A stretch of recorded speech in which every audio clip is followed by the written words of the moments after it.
এই শোনো না, দেখো না একটু। হ্যাঁ বলো, কি হয়েছে? কিরকম দেখতে লাগছি? ভালোই লাগছো। এবার যাই, লেট হচ্ছে। এ কি কথা হলো? তুমি কখনোই আমার প্রশংসা করো না। বাচ্চাদের মতো করো না তো শিবাঙ্গী। চলো এবার, দেরি হয়ে যাচ্ছে। না, আমি যাব না। প্রথমে আমার প্রশংসা করো, তারপরেই আমি এখান থেকে যাব। এই বলে শিবাঙ্গী মুখ ভার করে বসে পড়ল।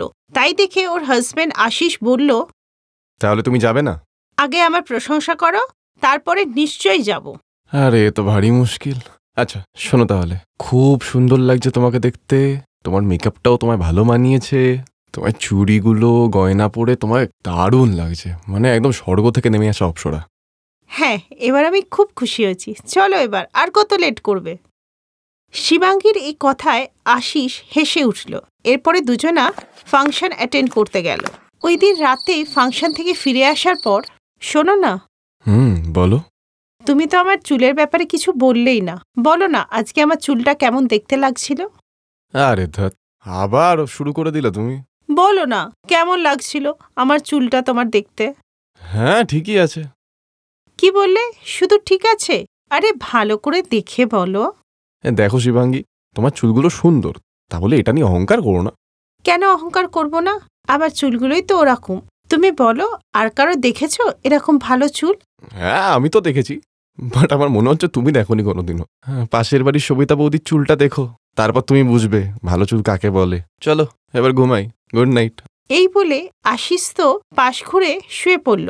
কিন্তু এই শুনে শিবাঙ্গীর যেন ঘুম উড়ে গেল। ও এটা সহ্যই করতে পারছিল না যে ওদের পাড়াতেই এমন কেউ আছে যার চুল ওর থেকেও সুন্দর।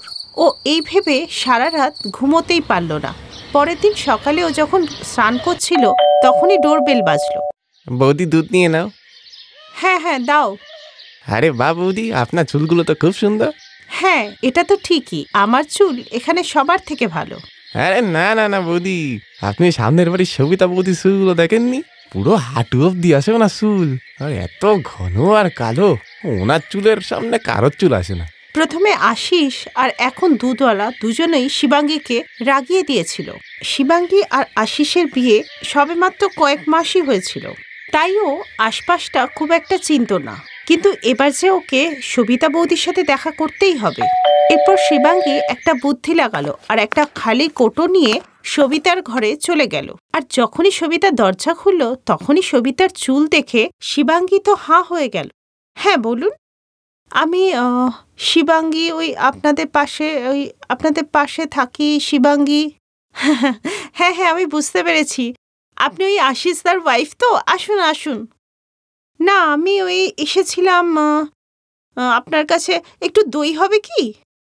হ্যাঁ হ্যাঁ, আছে আছে, এখনই আনছি। যখনই সবিতা দই দেবার জন্য ঘরের ভেতরে গেল, তখনই তার লম্বা কালো ঘন চুল দেখে শিবাঙ্গী তো জ্বলে পুড়ে ছাই হয়ে গেল। ও রাগ করে দই না নিয়েই বাড়িতে চলে এলো। রাগে ওর চেহারা লাল হয়ে গেছিল, আর ওই দিন থেকে ও সবিতাকে ঘেন্না করতে লাগলো। এরপর একদিন, মা, আমি বুড়ো সন্ন্যাসী, কিছু খাবার দাও আমায়, ভগবান তোমার মঙ্গল করবে। জয় মা ভবানী। সকালে দুটো রুটি রাখা আছে আর একটু তরকারিও, আমি এখনই নিয়ে আসছি। শিবাঙ্গী সাধুকে রুটি আর তরকারি খাওয়ালো, আর সাধুও অনেকদিন থেকে ক্ষুধার্ত ছিল, তাই সে খুব ভালো করে খেলো। তারপর, কি হয়েছে মা, তোমায় দেখে এত চিন্তিত লাগছে কেন? হ্যাঁ, আমি খুবই চিন্তিত আছি বাবা, কিন্তু আমার সাহায্য আপনি কেন কেউই করতে পারবে না। তুই এই বুড়ো সন্ন্যাসীকে খাবার দিয়েছিস, তাই ভালো কাজের ফল তো তোকে আমি দিয়েই যাব মা। জয় ভবানী। এই বলে সাধু বাবা তার ঝোলার মধ্যে হাত দিয়ে কিছু একটা বার করে শিবাঙ্গীর হাতে দিল।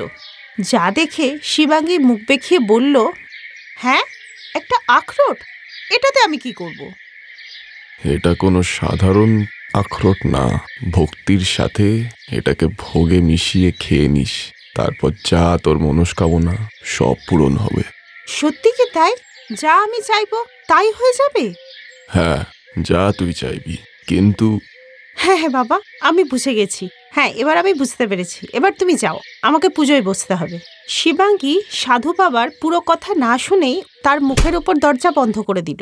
তারপরে ও তাড়াতাড়ি করে স্নান করে ঠাকুরের পুজো করে ওই আখরোটটা প্রসাদ হিসাবে খেয়ে নিল। ভগবান, আমি চাই যে আমার চুল খুব লম্বা হয়ে যাক আর খুব সুন্দর হয়ে যাক, আর ওই সবিতার চুল যাতে ছোট হয়ে যায়, ছোট না না একদম ন্যাড়া হয়ে যায়। এই বলেই শিবাঙ্গী তাড়াতাড়ি সবিতার বাড়ির দিকে যায়। গিয়ে দেখে সবিতার চুল তো একরকমই আছে, বরং আগের চেয়ে আরো বেশি সুন্দর হয়ে গেছে। এই দেখে শিবাঙ্গীর তো মাথা গরম হয়ে গেল। তখন সে দেখতে পেল যে আশেপাশের মহিলারা তাকে দেখে হাসছে, আর তারও নিজের মাথাটা খুব হালকা বলে মনে হচ্ছে। তারপর সে তাড়াতাড়ি করে বাড়িতে গিয়ে যখন আয়না দেখলো, তখন তো তার চোখ ছানা বড়া হয়ে গেল। আসলে ওর ইচ্ছা পূরণ তো হয়েছিল, কিন্তু ও যেরকম চাইছিল সেরকম হয়নি। এদিকে শিবাঙ্গীর মাথায় একটা চুলও আর থাকলো না। হে ভগবান, এ আমার কি হয়ে গেল? আমি ওই ভণ্ড সাধুকে একদম ছাড়বো না। এরপর শিবাঙ্গী মাথায় একটা কাপড় বেঁধে ওই ভণ্ড সাধুকে খুঁজতে শুরু করলো এবং কিছুক্ষণের মধ্যে পেয়েও গেল। আরে মা, তুমি মাথায় কাপড় কেন বেঁধে রেখেছো? ভণ্ড সাধু, দেখ তুই আমার চুলের কি অবস্থা করেছিস। এই বলে শিবাঙ্গী মাথার কাপড় সরালে তার টাক মাথা থেকে বাবাজিও হয়রান হয়ে গেল। হ্যাঁ, তুই আখরোটটা খেয়ে কোনো খারাপ ইচ্ছা চাসনি তো? মানে কোনো ভালো মানুষের ক্ষতি চাসনি তো তুই? আমি তো কালকেই তোকে এই কথাটা বলতে যাচ্ছিলাম, কিন্তু তুই আমার কথা পুরো শুনলি না। সাধুর এই কথা শুনে শিবাঙ্গী নিজের ভুল বুঝতে পারে। বাবা, তুমি কিছু তো করো, আমি এইভাবে থাকতে পারবো না, তুমি আমার চুল ফিরিয়ে দাও। এতে আমার কিছু করার নেই, কিন্তু তুই যার খারাপ চেয়েছিস সে যদি তোকে ক্ষমা করে দেয় তাহলে তোর পাপের ক্ষমা হয়ে যাবে। এই বলে সাধু ওখান থেকে চলে যায়। আর তখনই শিবাঙ্গী তাড়াতাড়ি করে সবিতার বাড়ি যায় এবং সবিতাকে সব কথাই বলে দেয়। সবিতা একজন ভালো মেয়ে ছিল, তাই সে শিবাঙ্গীকে ক্ষমা করে দিল। আর সাথে সাথেই শিবাঙ্গীর চুল আবার ফিরে এলো। পরের দিন শিবাঙ্গী খুব সুন্দর করে সাজলো, কিন্তু পার্থক্য এটাই ছিল ওর মনে কারোর জন্য কোনো হিংসা ছিল না, তাই আজ ওকে খুব সুন্দর লাগছিল।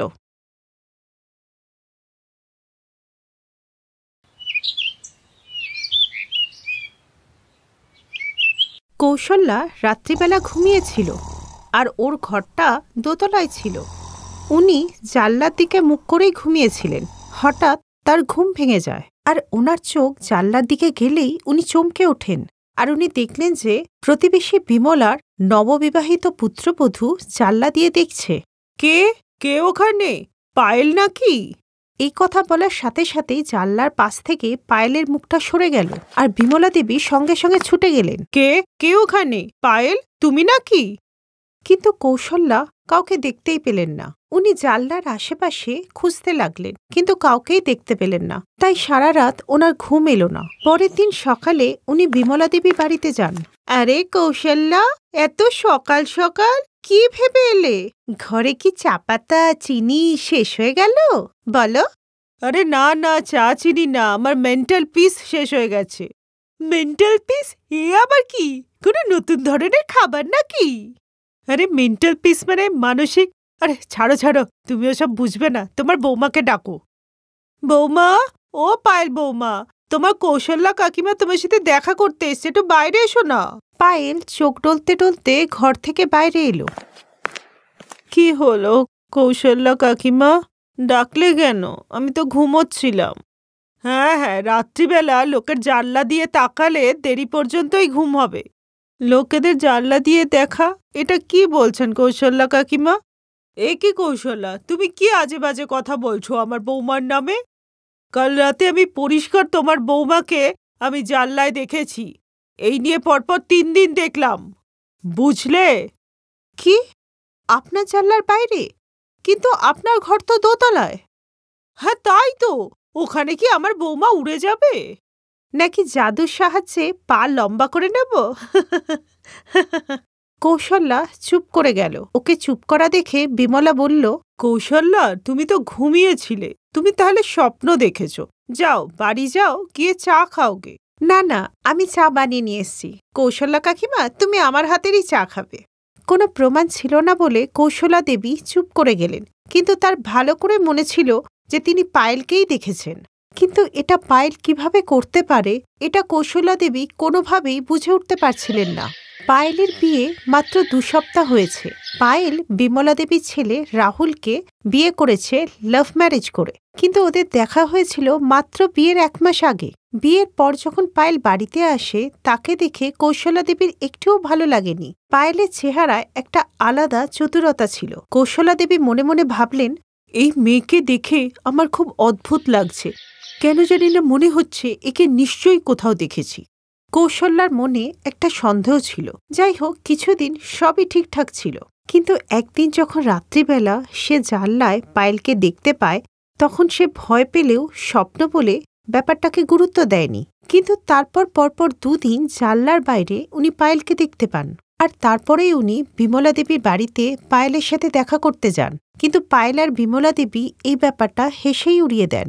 ওদের জায়গায় অন্য কেউ হলেও ব্যাপারটা হেসেই উড়িয়ে দিত। এরকম কি সত্যি হতে পারে? কিন্তু কৌশলা দেবীর মনে একটা ভয় কাজ করছিল। আমাকে এই মেয়ের রহস্যটা জানতেই হবে, না হলে আমি শান্তিতে ঘুমোতেই পারবো না। কৌশল্যা বাড়িতে একাই থাকেন। 5 বছর হলো ওনার স্বামী মারা গেছেন। কৌশল্যার কোনো সন্তান ছিল না, কিন্তু এমনিতেই উনি বড়লোক ছিলেন। ঘরেতে সবসময় 4-5 লাখ ক্যাশ থাকত, আর সোনার গয়না তো এদিক ওদিক ছড়ানো থাকত। কিন্তু এর আগে কৌশল্যা দেবীর কোনোদিনই এরকম ভয় লাগেনি। উনি সারা রাতই ঘুমাতে পারলেন না, শুধু জানলার দিকে মুখ করে তাকিয়ে থাকলেন, কিন্তু কিছুই দেখতে পেলেন না। পরের দিনও একই ঘটনা ঘটল, কিন্তু তৃতীয় দিন উনি যখন বসে বসে ঝিমোচ্ছিলেন, ঠিক সেই সময় হঠাৎ তাকিয়ে দেখলেন জানলার পাশ থেকে একটা চেহারা সরে গেল। ওইটা পায়েলই। আমি জানি না ঠিক মেয়েটা কি চায়, কিন্তু আমি কোথাও যেন ওকে দেখেছি, আমার ঠিক মনে পড়ছে না। কৌশল্যার ঘুম এলো না। খুব সকাল সকাল উনি 1 কাপ চা নিয়ে টিভির সামনে বসে পড়লেন। একটুখানি খবর দেখে নি, মাথায় শুধু পায়েল আর পায়েলই ঘুরছে, একটু খবর দেখে নি বাবা। কৌশল্যা দেবী টিভি চালিয়ে নিউজ চ্যানেল অন করেই চমকে গেলেন। নিউজ রিডার বলছিলেন যে, বৃদ্ধ বৃদ্ধারা, আপনারা থাকবেন একটু সাবধানে। আপনার ঘরেও হতে পারে চুরি। আমরা সেই চোরের মুখ তো এখনো দেখিনি, কিন্তু আমরা জানি যে সে চোর একজন পুরুষ নয়, বরং একজন মহিলা। স্পেশালি একা এবং বৃদ্ধ মহিলাদের নিজের টার্গেট বানায়। সাথে আমাদের কাছে এসছে একটি আজব খবর। ওই মহিলা নিজের পা 10 ফিট অব্দি লম্বা করতে পারে জাদুর সাহায্যে। কিন্তু কিভাবে তা আমরা জানি না। যে বাড়িতে ও টার্গেট করে সে বাড়িতে ও যায় আলাদা আলাদা রূপ নিয়ে, কখনো সেলস গার্ল, কখনো বাড়ির কাজের লোক, আবার কখনো কখনো সেই বাড়ির ছেলের সাথে এ তো বিয়েও করে নেয়। আর এই শুনেই কৌশল্যা শিউরে উঠল, আর ওর কিছু মনে পড়ে গেল। আরে, আমার সব মনে পড়ে গেছে। 2 মাস আগে আমার কাছে একটা মেয়ে এসেছিল কাজ চাইতে। আমি তাকে তাড়িয়ে দিয়েছিলাম। ওই মেয়েটা তো পায়েলই ছিল, তাই মুখটা খুব চেনা চেনা লাগছিল। হে ভগবান, আমাকে ভাসাতে না পেরে ও বিমলার ছেলেকে বিয়ে করে নিল, যাতে আমার বাড়ির কাছেই থাকতে পারে। আমাকে এখনই পুলিশ স্টেশন যেতে হবে। কৌশল্যা তখনই পুলিশ স্টেশন গিয়ে পুলিশকে সব কথা খুলে বলে। আর পুলিশের লোকেরা নর্মাল ড্রেস পরে এসে বাড়ির আশেপাশে লুকিয়ে থাকে।